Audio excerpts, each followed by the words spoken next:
ئەمڕۆ دیارە لیژنەی یاسایی پرۆژە بڕیارێکی داوەتە سەرۆکایەتی پەرلەمان بۆ درێژکردنەوەی وادەی تەمەنی پەرلەمانی کوردستان بۆ 2 خولی یاسادانان کە دەکا ساڵی درێژ دەکرێتەوە. ئێمە لێرەوە بەڕای گشتی ڕادەگەیەنین وەکو فراکسیۆنی کۆمەڵی دادگەری کە ئێمە لەگەڵ درێژکردنەوەی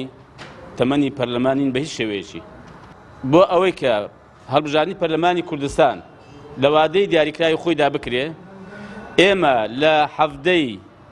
11/11/2021 سەرنج و پرۆژەی خۆمانمان ئاراسی سەرۆکایەتی پەرلەمان کردووە کە داوایان لێکردین سەبارەت بە یاسای هەڵبژاردن و هەڵبژاردنی پەرلەمانی کوردستان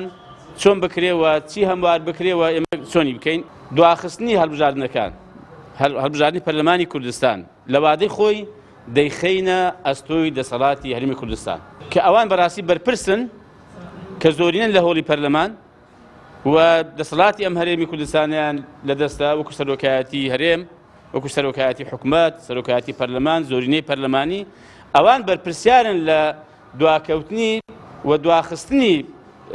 هەڵبژاردنی پەرلەمانی کوردستان لە وادەی خۆی. ئەوە ئێمە نین کە دوای دەخەین و ئێمە نین پاسامان هێنابێتەوە، ئێمە نین بەڕاستی بیانمان هێنابێتەوە و ئێمە وەکو کۆمەڵ زۆریش ئامادەین و بەڕاستی پێشمان خۆش بووە لە کاتی خۆیدا بکرێ، چونکە ئەوە گرێبەستێکی نێوان خەڵک و پەرلەمانتارە کە لە کاتی خۆیدا دەنجی پێدا بۆ ماوەی 4 ساڵ بە پێی پێڕەوی ناوخۆی پەرلەمانی کوردستان و پێی یاسای هەڵبژاردنی پەرلەمانی کوردستان خولی پەرلەمانی 4 ساڵە. گفتوگۆ هەماهەنگێکمان هەیە لە نێوان ئێمە و یەکگرتووی ئیسلامی و سەربەخۆکان و هێندێک لە بێلایەنەکان و ئازادی